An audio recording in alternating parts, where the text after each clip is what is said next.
So the seemingly small microaggressions, there's a phrase called "death by a thousand cuts," and what I've learned that I've largely from listening to my friends who herald from historically marginalized groups, it's not the one instance.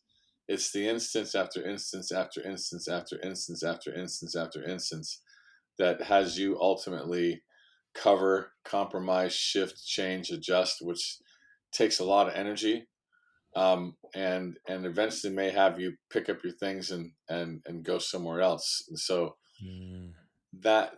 just to speak to that, Mm. for people that like myself who have a lot of privilege, I try to become aware of other people's experiences, and then I can make a conscious choice. How do I want them to experience me? What choices can I make to level the playing field? And the only way that really works, Ashanti, is when I take off my mask and I'm vulnerable and I go first, because then it makes it possible for them to do the same. There's a little bit of dissonance at first because this 6'4" white guy is talking about his feelings and he's being vulnerable. There's an initial does not compute initially. And then when no one's looking around, that very same guy may come up and say, "Hey, well, I like what you said. Could I talk to you for a second?" If I had $1 for every time that happened, I'd have a lot of dollars.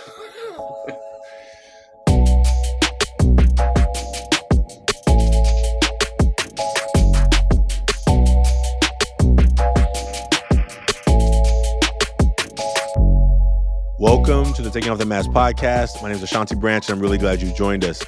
Listen, I'm super excited to be back in the studio, my office, and I'm also super excited that I get to announce today's non-sponsor sponsor. Today's guest is Ray Arata. And listen, Ray is the author of a book called Showing Up, How Men Can Become More Effective Allies in the Workplace. I think that's so powerful. In today's conversation with Ray Arata, we talk about where we kind of know each other from, where we connected, the work that he does in the workplace, him recognizing that his body, the person that he is, has a lot of privilege, and he's using that privilege to be an ally. When Ray and I really first started connecting around 2013-14, I had just joined the Mankind Project, and we sat on a multicultural circle together for a couple of years. And that was a really powerful connection, not only with him. This is as he was in the early stages of building the Better Man Conference. And I'm super excited to see his work growing and to see the connection continuing to flourish. But also, what I'm really excited about is that we right now in this movement of the Million Mask movement, of Ever Forward Club, we are pushing forward towards May 28th and 29th. And if you're not aware what Memorial Day weekend is for Ever Forward, it is our annual community building fundraising project. This year's 24-hour relay will be a 5K challenge. And as you can see, I got two shirts behind me. I got from the 12th annual 24-hour relay. That's from the 14th annual right there. And now we're at number 18. And this is the first time we've gotten together in 2 years, since 2019, actually almost 3 years now. So I'm really excited about what we're going to create this year. And you don't have to come anywhere for the 5K challenge. You don't have to go anywhere special. You can participate from anywhere in the world that you are. So take a look at our website. You can get more information. You can register. Let's say you don't want to do a 5K. Now listen, you don't have to run for this 5K. You can walk, run, hike, bike, swim. You can scoot. Whatever you want to do, you can be a part. But let's say you just want to help Ever Forward Club. We are raising awareness about teen wellness, and we're raising funds so we can continue doing the work. I've shared with you some great news over the last couple of weeks about where we were. We were in Arizona, then we were at South by Southwest, and a lot of momentum is happening towards our work right now. And so I just want to thank you all for being a part of this. Thank you for listening to this episode, and please share it with someone. And if you haven't yet made your mask, you can do that at 100. Actually, we have a new website. You can do that at millionmask.org. Millionmask.org. Thank you. there's a lot of really cool things happening in the next couple of weeks. I'm excited to be sharing with you. So stay tuned. Any men that you know in the community, any young men who you think would be a powerful voice in these conversations, please introduce them to us. We love talking to men from all over the world about our masks. So thank you for being here today. We look forward to seeing you soon. And we look forward to you being not only a part of the Million Mask movement, but a part of our 18th annual 24-hour 5K challenge. Thank you so much for being a part of this movement with us. And we look forward to seeing you soon. Take care.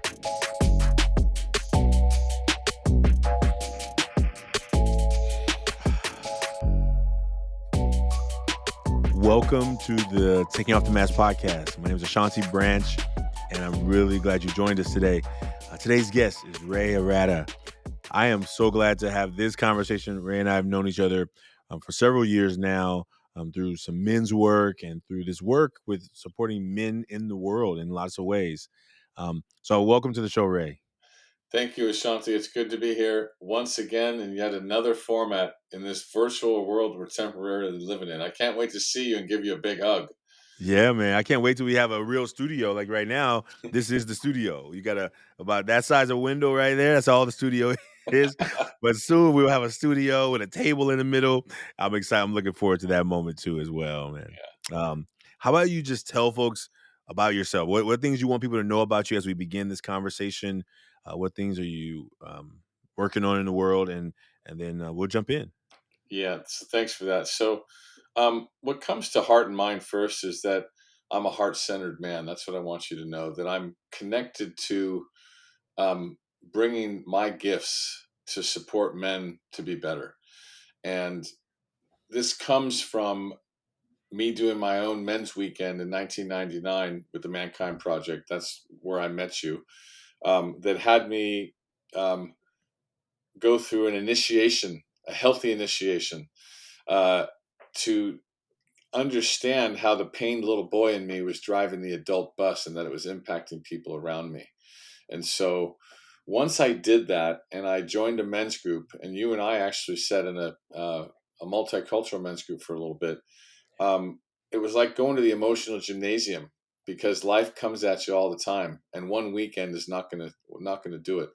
Just like a book, just not gonna do it. And so, unbeknownst to me, that set me on a journey to amass almost 15,000 hours of working with men, including prison work, and ultimately taking all this men's work stuff and translating it into the corporate space under the auspices of allyship and inclusionary leadership to combat sexism, racism, and all the other isms. Um, Underneath all of that speak, I'm a healer, and I've dedicated my life to this work. So, and I'm a father, and a husband, and a good ex-husband, and a cyclist, and a cook. I love to cook. Yeah, Nice, nice. That's awesome to describe it. I think you're the first person who described like in that way, like a lot more of the well-rounded parts, right? Like I think those are so important to our being, right? And I yeah, think normally the conversation stays in that part: yeah, family, food, hobbies, and in these conversations, what we get to do is we get to go deeper. I mean, I think we men who are a part of men's circles or a part of men's organizations, they know what that is like, um, but they also recognize that there's so much more to them, yeah, so much more to each of us, right? yeah, And I think one of the things that we have come to recognize in our work with the mask is that um, the quicker we get to those conversations, I think the quicker that we begin to recognize that there's so much more to each of us yes, than we can see agreed. by just looking at us, right? There's so much more. I was with, yeah. So I think that's what it's about. So our their guest leads the show, and one of the things that we get to do is we made a mask before, Yeah, and the first mask I made, I lost on this messy desk of mine, so I had to make one just now. You saw me making a new one, and is even more present in this present moment of where we are. So you get to decide who goes first. I'll You go can decide. first. I'll go first. Okay, all right, fantastic. So here's the mask. I'm a Okay, horrible artist, and my mom was an artist. And the words I put down here are happy, grounded, calm, and present. That's Mm, what I like to show and what I attempt to show nice. initially. Okay, Awesome. but for the harder stuff, the stuff that is lurking underneath, You want to go back? You want to go front and back both? Okay, okay, or both. actually, you tell me.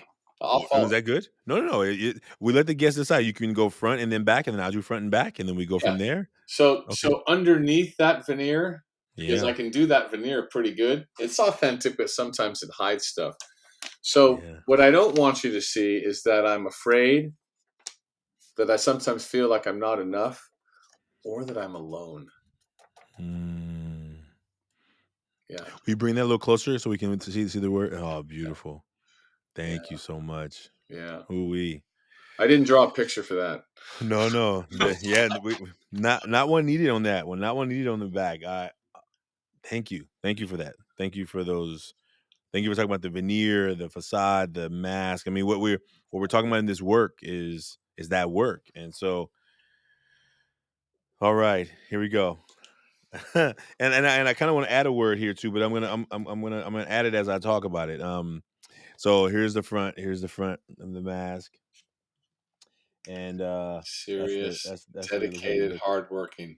serious, dedicated, hardworking. I think that is hardworking has been my MO since I was 7, probably before, but at 7 is when my uncle said, "You're the man of the house." And at 7, I was supposed to already knew or know what it meant to be a man. I was supposed to be taking care of siblings. I was supposed to know what it meant to be tough and strong and not show. I began to learn how to put on that emotional mask that my needs don't matter. They're not really that important. What's important is taking care of my sister, my brother, and taking care of my mom and helping take care of the house and making job easier for her.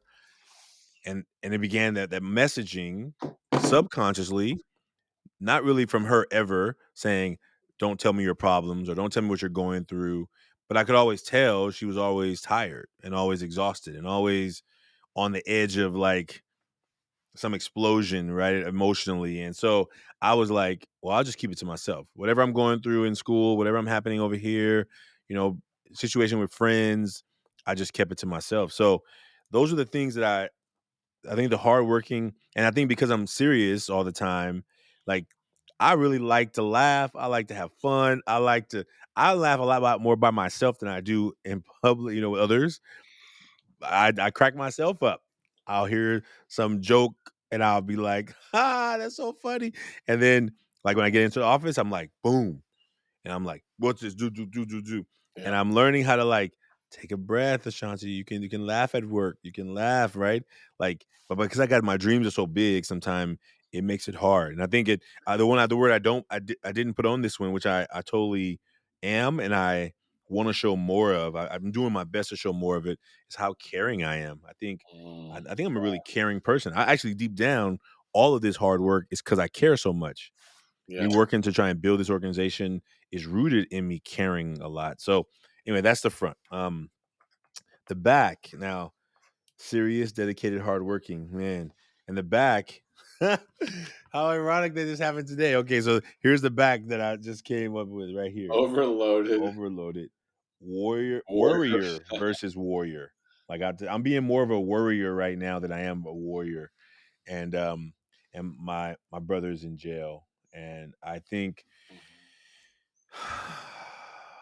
right now just a lot going on, just life wise.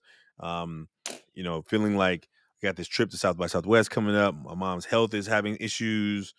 Like she apparently I was out of town. She had a surgery yesterday. She never told me about it. So I found out yesterday that she just got out of surgery. I'm like, huh? What? What's going on? And so then as I'm talking to her, my godson calls me in jail. He's bipolar, but he's not getting his medicine at this new jail he's at. So he's flipping out and he's starting to cause problems there, which is going to get him more time. Hmm. And like, I want to help him, but he's an adult. How do you help somebody who's having a mental break in a prison system that kind of really doesn't care about you? And you're also like, he's calling for help, right? You can hear it in the phone, like him spinning. Yeah. And wow, that Hard. hit me. And the fact that my brother is in jail, it also just exacerbates that because, I'm the older brother, and I love my brother. My brother also has he has schizophrenia, so he is in a tough spot right now. So as much as things are going really good in the work ever forward, life is still hitting in so many ways, Yeah, right? Like, yeah. and I think that's when it starts feeling like a overload. So, Thank um, you for that, Ashanti. And when you shared the front of the mask, it made me think a little bit more. And I just got an insight. I said happy, grounded, calm, and present. And I realized um, the truth is what I am is welcoming. But the happy piece is what I saw my mom do with the fake smile. She was projecting fake happiness, and I was picking up discord. So I'm realizing that that's where I learned to use my seducer. mm, Um, and it's not authentic. And given that I'm the oldest of three kids, I needed, at least I thought, I needed to keep it together. Somebody had to keep it together. So I yeah, guess I had to keep it together, which meant there was no room for me to not be grounded, not be calm. And then the last piece, present, I think what's more true is safe. Safe.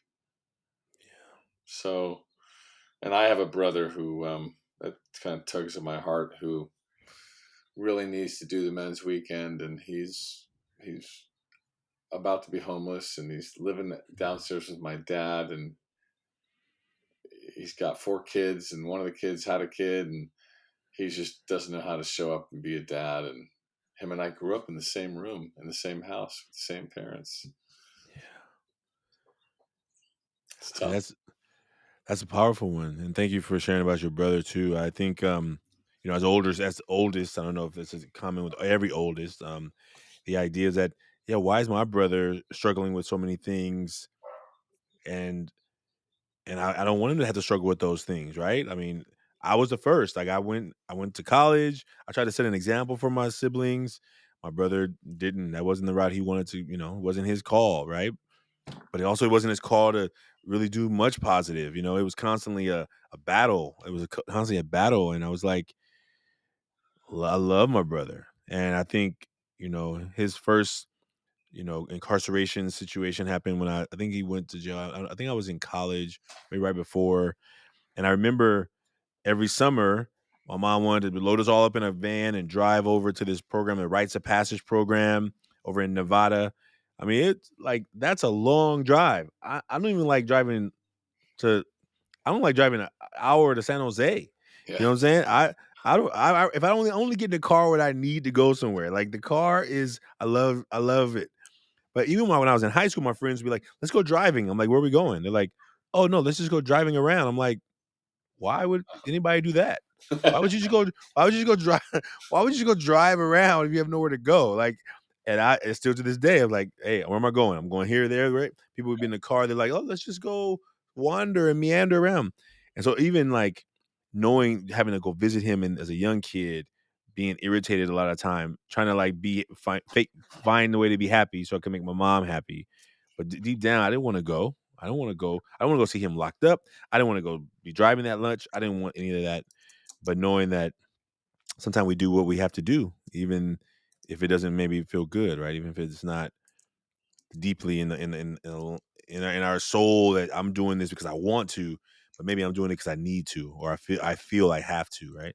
Yeah. Um, and I think that the work, I mean, ironically, I put worrier versus warrior, right? That this is, we talk about MKP, the new warrior training adventure.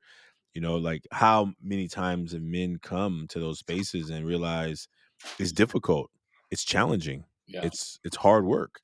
It's hard work to face what you have not faced before or have been unwilling to face, right? Right. And I think some men could think that, well, this is wrong because you're making me talk about stuff I don't want to talk about. Well, no one's forcing you to talk about anything.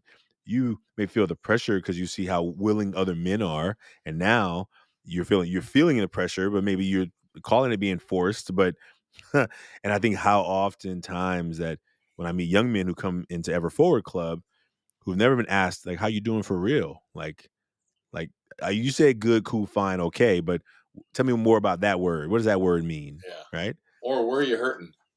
Where are you hurting? Mm. Where are you aching? Oh man. That's like week 8. You can't even get to where you're hurting until you can get to how you're doing, right? Yeah, If I can't exactly. even get if I can't get to clear how you're doing, we to ask you how you're hurting is be like that's a fight waiting to happen, right? There's a Yeah, emotional fight, verbal fight waiting to happen, right? that's true. Um, but I think but you're right. Those are even more important questions, right? Yeah. I'm hurting, man. I ain't hurting. I ain't talking about Or eventual questions. right. Yeah. I'm tough. I don't hurt. I think the other day, where did that come from? Something came the other day.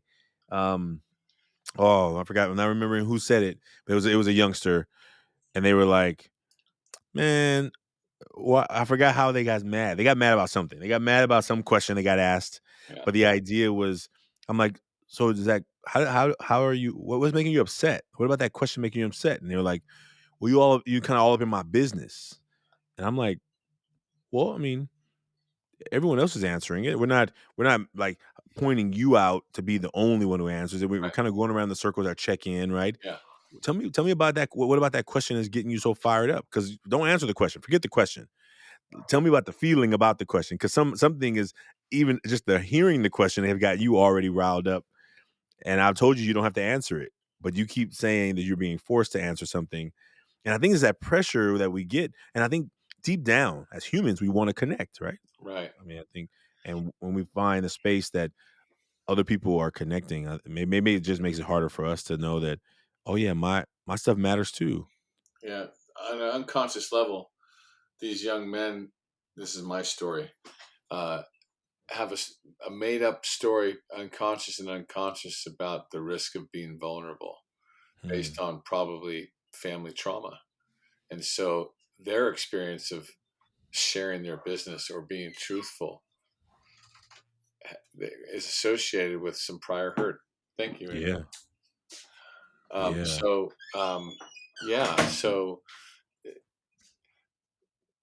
yeah. I just wanted to say that because I was imagining what I would have done if I was in the presence of that young man. I would like say it's okay. It's okay mhm, that you're reluctant, to share. And I'm just trying to connect with you, yeah. not trying to hurt you. Yeah, not And imagine, I mean, I think about that. Think about that part. Like you said, it's okay to feel what you feel. It's okay to know that there's some more going on with you. It's okay to recognize how deeply that you've been taught that you can't show those feelings, right? yeah. And when we get to a place yesterday, just this past week, I was in Yuma, Arizona, San Luis. It's a border town, and in that space, um, we had a workshop at a alternative school. So Mhm. alternative schools could be students that were having either a difficult time in regular schools, they were having challenges with how schools worked, or they just needed to make up some extra credits and they needed another learning environment. So it's a smaller school, but it was about 80, 60, 70 students in the room. And we got to this one part where I was asking, how many of you have ever said, um, when people ask how you're doing, you say, I'm good, fine, or okay. And a lot of them raise their hand. I said, how many of you ever lied before and said you were good when you weren't good? You weren't A lot good. of them raised their hand. And I said, can somebody tell me why you would do that? And one young man raised his hand. And I was like, okay, go ahead, and he put his hand back down. And I'm like, and I think he either didn't quite fully understand the question, or he was thinking it was just another affirming question. And I was like, oh, but tell me why do you do it? And he was like, and so there was a couple of chuckles in the room, but I could tell like his hand went up for a reason. I said, so I walked over, and the room was still kind of people were talking. And I remember I always have a dance to play when I'm in a room, and when I know where I'm dealing with like some older students or whatever. I always come with 100% respect. Yeah. There's a moment where I sometimes I have to like be really clear about how their behaviors are affecting others. And I said, I need you all to stop talking. I said, he raised his hand for a reason. He has something to say. But so many of you want to be heard right now, yet you're not raising your hand to speak. You just want to be talking to the person next to you. And I walked over to him. I got on one knee right in front of his table in front. And I said, he's trying to talk. But some of you are so busy wanting to be heard that you're not even listening. Yep. And I think what happened in the room just went into a It pause, dropped. right? It And dropped. it did. And I was like, I want to hear what he has to say. I said, and I talked about respect and the idea of like helping each other, and like how often where do we learn the behavior that my things matter more than other people, so therefore I should just keep on talking and talking. And I remember finally like standing there in front of him, and I said, so tell me, brother, thank you for being willing to raise your hand. I said, and what is it? Why do you say you're fine when you're not fine? And he just heartfelt. He just like started talking about, and you could see him feeling. And I knew that if I was in a room with him by myself, Yep. he would have broken down crying. Oh yeah. But I also know that he's in a room with his peers. So my job is to somehow, Yep. how do I protect him, Hmm. but also give him a full affirmation, you know? And so I said, I see you, brother. I see you. I looked him in the eye. I see you. And I saw his eyes welling up. And I just said, can I shake your hand? And he gave me his hand. I said, I'm here for you, you know? And it was that moment of like the class was, you could hear a pin drop in the moment. But there were other people around the room also starting to feel. You saw people kind of wiping their eyes. And it was like, how often have we wanted to be heard, but we judged based on how other people responded, and we just basically didn't let our needs get met? And I think that for that young man, he came up at the end, so it was really beautiful. But I think those are the pieces that we try and play in making sense of it, like giving people that space, you know. Yeah. People. I mean, to hear them is to love them, Mm-hmm. and that's one of the biggest gifts that we can give, and people don't know how to ask for that. And a lot of times, from their upbringing, it's not safe, so they've got that shield, not Mm-hmm. just a mask, but a shield, Yeah. because the last time that they were vulnerable, they may have gotten hurt. Yeah. So Yeah. kudos to him for taking that risk. That was courageous. Well, it is. I mean, it's exactly what I think he needed it. And the teacher at the end came up and said, yeah, he definitely needed that opportunity. He needed that connection that he hadn't had. Yeah. And I think they're right.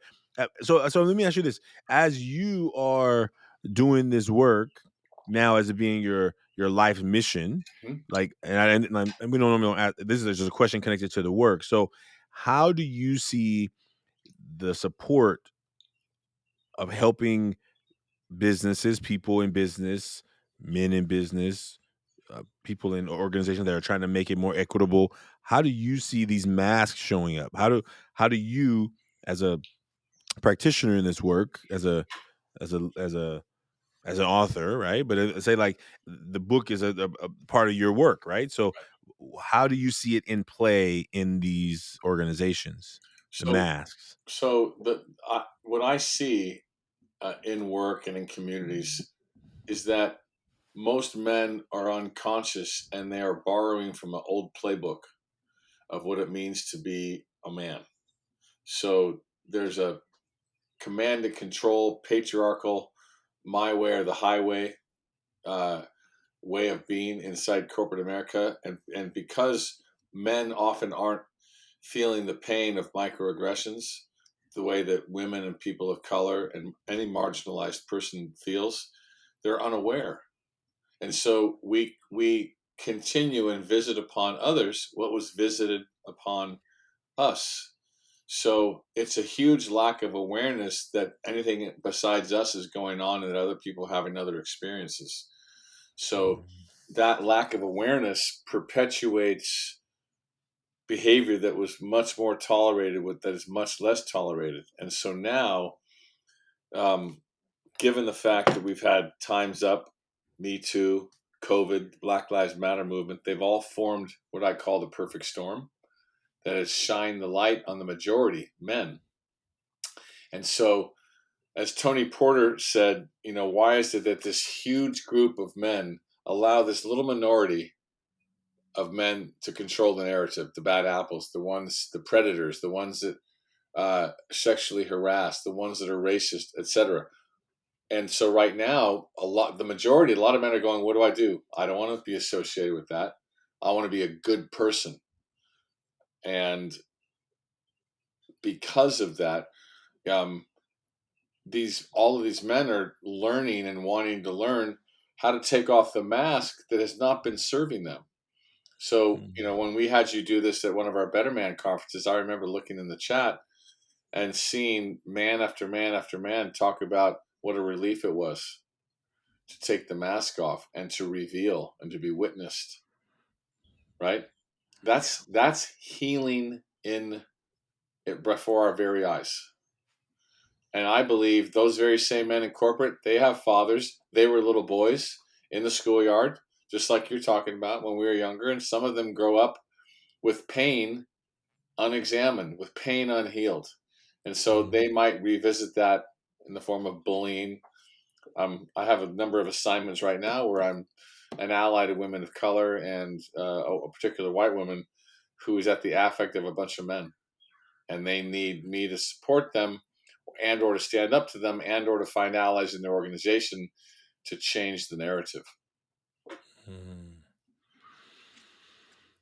And I wonder, even when you find those ways that people are reaching out and they're talking about this. I mean, I think that in the workplace, I think you talk about microaggressions is a really powerful word. I think how often are the small subtle things that are seemingly no big deal, right, to one group or one person or one entity, like how they land in so many different ways in others, and not having a way or a place or the experience of like, how do I navigate what I'm feeling around this situation? How do I navigate what this thing means to me? So and I think that, as we're, talking about our own masks, because this all starts with each person being willing to confront that here's how I'm experiencing the world. Here is not I can't always control the way the world experiences me. I do get to control the fact that I'm showing parts of myself, and there's also parts of myself that I'm not showing. And I think that when we get clear about that, then we probably also get clear that, oh, there's parts of other people that I'm seeing and parts of other people that I'm not. But, Yeah, so the seemingly small microaggressions, there's a phrase called death by a thousand cuts. hmm, And what I've learned, that I've largely from listening to my friends who herald from historically marginalized groups, it's not the one instance. It's the instance after instance after instance after instance after instance after instance that has you ultimately cover, compromise, shift, change, adjust, which takes a lot of energy, and eventually may have you pick up your things and go somewhere else. And so hmm, that just to speak to that, hmm, for people that like myself who have a lot of privilege, I try to become aware of other people's experiences, and then I can make a conscious choice. How do I want them to experience me? What choices can I make to level the playing field? And the only way that that really works, Ashanti, is when I take off my mask and I'm vulnerable and I go first, because then it makes it possible for them to do the same. There's a little bit of dissonance at first because this 6'4" white guy is talking about his feelings and he's being vulnerable. There's an initial does not compute initially. And then when no one's looking around, that very same guy may come up and say, "Hey, well, I like what you said. Could I talk to you for a hmm, second?" If I had a hmm. dollar for every time that happened, I'd have a lot of dollars. you know? And I think that's, and when we do in these workshops, I think that's beautiful, right? Like sometimes they're like, oh wait, this is getting really real. This is something different than what I've seen before. This is not like some other talk that I was forced to go to Exactly. that made me show up, and like this is something new and different. And so for some people, it's going to attract them, and some people it will repel them, right? Because they're not yet ready to navigate the world in that way, right? And I think that's important for us as well. Um, part of these conversations is how do we begin to give people, now since you do this work on a regular basis, like where are the layers, where are the Are you currently in an I group men's circle Yeah. space? Yeah. You are. So Okay. I'm an avid cyclist, and one other gentleman that did the men's weekend said there's a couple guys who cycle with us that have been quietly voicing some curiosity about maybe doing this men's weekend. What do you think about starting a little circle? And I thought about it. I'm like, okay. And then I thought of two other guys, and these guys are eating it up. So we meet twice a month. And then I meet with a couple of other guys who are leaders in the Mankind Project. And so we do it pretty regularly. So, for your listeners, there's a lot of places they can go to. They can check out the Mankind Project. They can, my earlier book, Wake Up, Man Up, Step Up, Transforming Your Wake Up Call to Emotional Health and Happiness, is a pure men's work book. If your listeners are in a company and they're in this current um, awareness around being an ally or being an inclusive leader, they can get my new book called Showing Up: How Men Can Become Effective Allies in the Workplace, and that they're both on Amazon. So, and if they want, they can go to showingupbook.com, because if you buy the book through that landing page, you get a free ticket to the Better Man Conference, a virtual ticket that Ashanti has participated at and led the whole group through an exercise. Yeah. Say more about that. Like, so, I think that's really important for people to know, and I think one of the things that in these conversations we want people to do is to be able to have a place where they can process, okay, where can I get more information about this, where can I get more information for those who are business owners, who are and companies who have some ability to propose or even initiate change. Yeah, um come to the Better Man Conference in San Francisco in November, or in New York on June 2nd. It's a great place to enter into a safe space with other men and other people to learn, to feel, to be inspired, to act. It's a great starting place. That's why I wrote the book. So for some people, the book is a great place to start. For others, going to a conference is another. Get coached. There's a whole slew of possibilities, but that would be a place to check out for sure. One of the things I experienced in the conference, and then when I participated online virtually, it was a U.S. based one, and there was one in Europe. There Yeah, was a UK based one, right? So, yeah, I think it's always really, it's kind of always been impactful for me when I talk to people about, I'm coming to that community, and they're like, well, I'm not sure if I know it works where you are, but I don't know if it will work where we are. And I'm like, well, I mean, unless you got the people, and they're not, unless they're human. If they're human, it's going to work. If they're if they don't claim to be human, it may not work. You know what I'm yeah. saying? I Because I only think work with that humans. that's the only category that I can work with right now. I haven't got my alien card yet, but I do know some teenagers you operate like they're not fully human. You're like, what is going on with you, right? Like the other day, we had a group, and I think that my vision is how do we create this kind of same spaces for young men. And I think one of the things that we're going to be probably doing this next season is creating a youth conference, because I think that what I think needs to happen is we need to start earlier. Yeah, We need to start before they have like already entered the workforce and have now indoctrinated these behaviors and these attitudes that are they don't really agree with, but that they feel are what they should agree with because everyone else does. But they can start earlier coming into the workforce saying, here are the things that I believe, right? Here are the things that my values. Here are the company I want to work for because their values match the things that I want to see in the workplace. And I think that's really important, you know? yeah. One of the things I'm noticing, and I started this work in terms of being an advocate for women. Um, but what I've come to learn is when women view men my age, the men in leadership, they're like, we're not that we're the enemy, but we're not exactly the partners that they need us to be. And so there's a paradigm shift that needs to occur there. And then there's the younger men, the younger generations who are looking at guys my age, and they're also going, I don't want to be like that.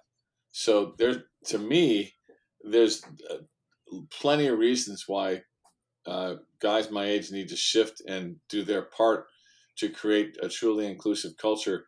so that those younger men can come into our orgs because we need them. But they don't want any part of what they may have if they've been raised in somewhat of a unconscious toxic environment. They want something better. Yeah. And I think it's our work to try and make it better for them. Um, Maybe the last thing is, one of the things that we are trying to do in the work of the Million Mask movement, but also in the work of Ever Forward. And I think that when you think of the conference called the Better Man Conference, um, are there just men there? No, there's men and women and everybody who doesn't identify. We've had trans folk come. We've had those that don't identify in the binary spectrum. Um, Even my father, who at the time was 84 years old, a retired judge, we had a breakout to explore masculinity through the lens of men, through the lens of women, and then through the lens of people that don't identify as either. Um, and my father said to me, he came to the conference, he says, I think I'm going to go to that other one because I need to learn more. So I initially thought, oh, this will be a conference just for men. And then I quickly realized that no, there's huge benefit for everybody coming. And I've Yeah. maintained that. Yeah. I mean, I think that, when you think about the teaching profession, I think the teaching profession is 75% women. And I think that Yeah. our students don't match that demographic. And if we don't have educators who know how to teach boys and young men, we're going to continue having schools that don't serve young men well. And I think that there's Michael Gurian in his work, always his book that I remember the most. I remember lots of his books, but Boys and Girls Learn Differently. Yep. And I think that even for students who don't identify in the binary, there's certain biological things that are part of our brain waves and brain design. But how do we make sure that we are making sure that our educators, not only in the workplace, but translating this back into our schools and education? How do we make sure that we're making schools well for all students who are showing up in those schools? Right. I think that's really, and they're not getting paid, but they have to be there. Their pay is their grades, right? Yeah. So it's also equity in so many different ways, right? How I get treated, how I get expectations. So, man, one of the things that I hope that we continue doing in this work is continue meeting people who are doing this work in big ways. So how about this? How about you tell folks how they can get in touch with you or how they can follow you? You mentioned the both books. We'll put all these in the show notes. But where are the ways? Like you mentioned, the Better Man Conference coming up in November, And but June. So there's a and couple June, places they can June go. 2023, right? Yeah. June Okay, 2nd, actually. So if you go to www.bettermanconference.com, sign up for the newsletter. I think you got to scroll down to the bottom. I write blogs, and we'll be having a showing up series once a month, kind of like our Getting Real series where we had you on once, Ashanti. And that keeps people informed about what's coming down the pike. You can also go to rayarata.com, which is a little bit more background on me and my speaking, the book, etc., testimonials. So those would be the two places. Um, Facebook and Twitter, I'm on there. But in terms of getting information, those two places would be the best place. great. And just for the audience who were hearing it, but you went kind of fast. The first book, what's the name of the first book? Wake up, man up, step up. Transforming your wake up call to emotional health and happiness. And the current book that just was published in January is Showing Up: How Men Can Become Effective Allies in the Workplace. All right. Yeah. Well, look, is there any last words you want to say to folks out there as we close and as they think about their own life, workplace around these masks, and then It's I'm gonna be a little playful here. I remember seeing a show on Oprah with Michelle Obama, and they both leaned forward and they said to the men, "Be better," right? yeah, And so be better and help me grow this movement. Tell your friends about the book. Tell your friends about the conference. Put yourself on the path of becoming an ally, a better man, a better person. It'll make the world a safer place. yes, it will. Well, thank you, Ray, for being a part of the Taking Off the Mask podcast. Thank you for being a part of this work. Thank you. I'm glad that our paths continue to cross and connect as you continue following your passion, and as I get to continue having these conversations with men all over the world around these masks and giving them more space to not have to feel like they're stuck behind them. Beautiful. Awesome. Yeah. Thank you, Ashanti. Thank you so much, man. Well, thank you for being a part of the show. And folks, if you want to make a mask, you can do that at one. Actually, we have a new website. Actually, this is really exciting. millionmask.org.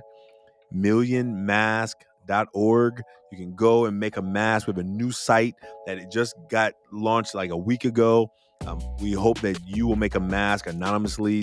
Ray and I share our mask publicly here. We invite you to go ahead and make your mask and share it. And if you get inspired, share it with somebody you love, somebody who loves you, and begin to find ways of having these deeper conversations. I think is so important. So thank you for being a part of the show today, and we'll see you soon, folks.